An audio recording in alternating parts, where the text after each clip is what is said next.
conference team. Hey, everybody. That's Festus Azuli. That's Zena Cada. I'm Kareth Burke. Pat Spencer getting his first career start. He ended up with a career high. He's putting on the headset. We're going to hear from him in just a moment. But Fezzi, tell me about the fight tonight. The fight showed up in the first half. From the jump ball, the Warriors hold the Cavaliers to 18 points in the first quarter. Defense wins because it gives you a chance to get your offense going in the second half. I just thought second quarter on, Pat Spencer, Guy Santos, everybody just made a concerted effort to just attack the paint. And from there on out, they just had the Cavaliers on their heels. It feels good to have a game where the bench and the role players step up and they have surprised the other team. This is great. All right, so Pat Spencer's got the headset on. We need to talk to the man in Pat Spencer, I'm that mother brother. I'm that mother brother. Yeah. Wait a minute. Actually, Pat, did you black out in that moment? That piece of tape against the Sixers has gone all around the league. Yeah, I black out every time I do that. All right. Hey, listen, you guys had to play with 10 tonight. You had to dig deep. You had to protect the basketball. You had to play defense. What did you think about the effort from the 10 guys to get this W?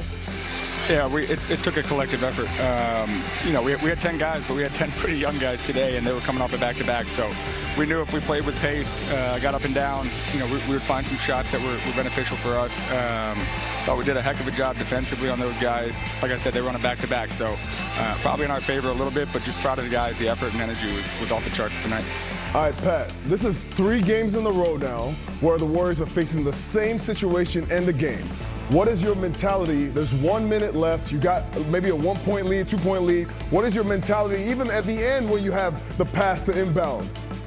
Yeah, with the 1 minute, just get a bucket and a stop. We had a 2-possession lead at that point. Ultimately, if you get one more bucket and a stop there, it's pretty tough for a team to come back. Take care of the ball. Don't turn the ball over in those situations. But definitely a little deja vu from the other night. What up, Pat? It's Zena. The other night, you and I spoke post-game, and you talked a little bit about trying to find our identity as a team. One of the things you talked about was limiting turnovers, but now you've kept 2 teams back-to-back under 100 points. I would say that identity might be defense, but I wanted to ask your opinion. Yeah, we feel really dang good about where our defense is at right now. The identity is more so on the offensive side of the ball. We've had a bunch of guys in and out of the lineup from injuries, absences. So ultimately, it's about finding that middle ground between being a young team that pushes. Obviously, that's where the league's heading right now. But when we get some guys back, we've got a couple superstars that can get it done too. So it's just about finding that collective effort, finding that identity as a group. But I really like where we're at. We're 12-12, and we've been banged up. So no worries there. Pat, before we let you go, one more question, because I want to ask you about your past life. You are the lacrosse player who leads Division I in all-time assists. You led your team tonight in assists. Does that lacrosse experience help you see the floor? It definitely does. Just feel like there's a real overlap between the two sports. I'm a believer in being an athlete first. Ultimately, my folks raised me to be a team player, pass first, get other guys involved, and find a way to help the team win. So, if it means scoring a couple big buckets down the stretch, great. If it means I score 0 points, I'm truly happy to do it. Pat, I keep saying if I'm stuck in an alleyway and I need to pick somebody who has my back, that would be you, man. I feel safer when you're around, brother. It's a safe bet. I'll go down with you. My God. Pat, please go celebrate. Thank you very much for your time. Hey, he's a dog. We've been talking about it. right. Aggressive all the time. Has those kind of game-changing moments. But look, let's put this in a 3-game perspective here.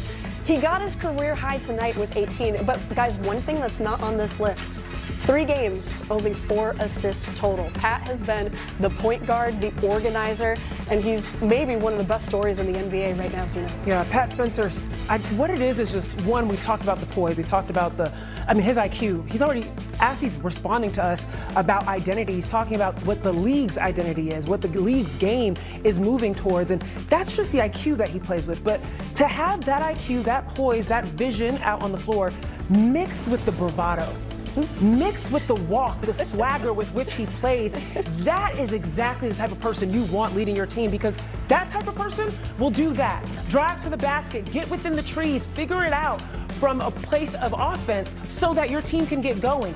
Without Pat Spencer going into the teeth of the defense, he's not collapsing things and allowing, making tough buckets. He's not collapsing things and allowing kickouts, allowing guys to understand, let's get the ball inwards first, then out. That's what you saw all night. And Pat Spencer, with his bravado, with his I'm meant for the moment type of play, that's what the example he set. I'm that mother brother. That's what he said. Every time Can I say that? I'm worried about you. No, I love it. I love the confidence. I love the poise that he plays with. I love the fact that Pat comes into the game and he knows exactly what the team needs. Not only just the team and the flow, he knows the flow of the game. He knows where every player should be. Guys are cutting more and he's finding them in the flow. I just thought that every big bucket down the stretch came from Pat. It came from Guy Santos. I thought him as the organizer just shows the Warriors that they have a lot of pieces that just haven't been in the right spots. And when you have a guy who can properly put them in the right spots, this team is really dangerous, the Warriors. Can we just settle this for a second?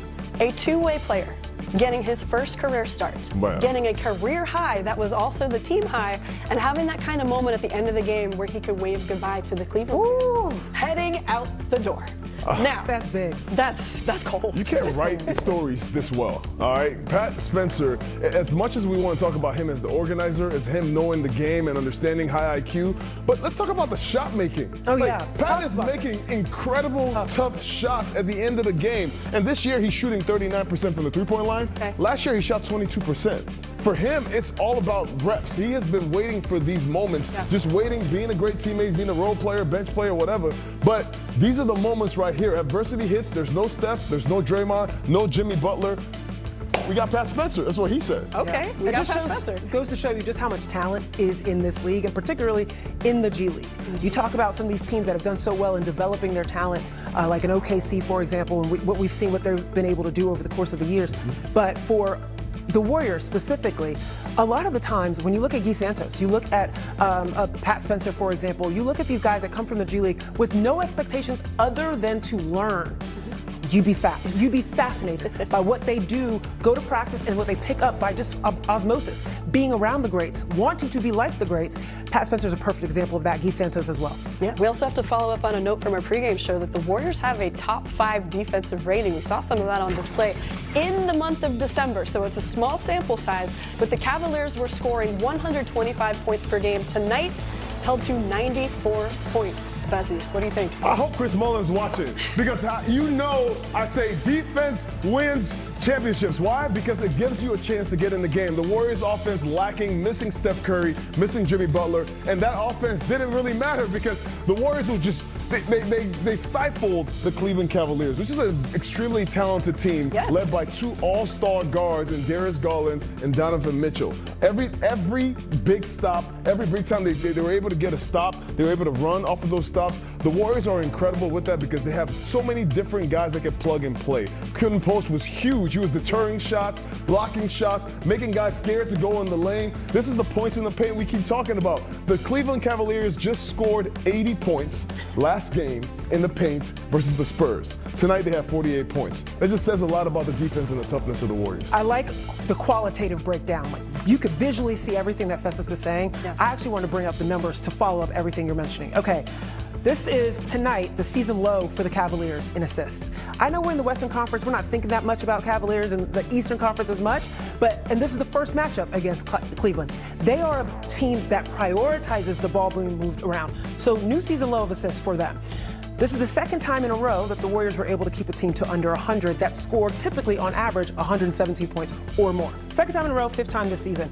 They were able to also do this cleanly. They kept the Cavs off the free throw line. Cavs typically go to the free throw line 25 times a game. Tonight, only 12 times, making 10.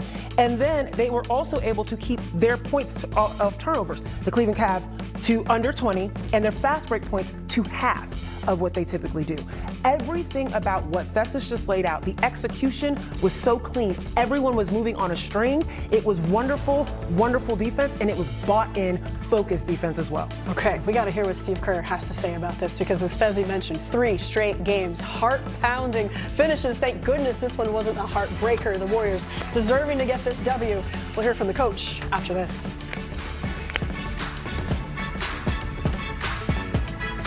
Toyota Warriors Post Game Live is presented by Toyota. class-leading MPG and more hybrid models than any other brand. Toyota, let's go places.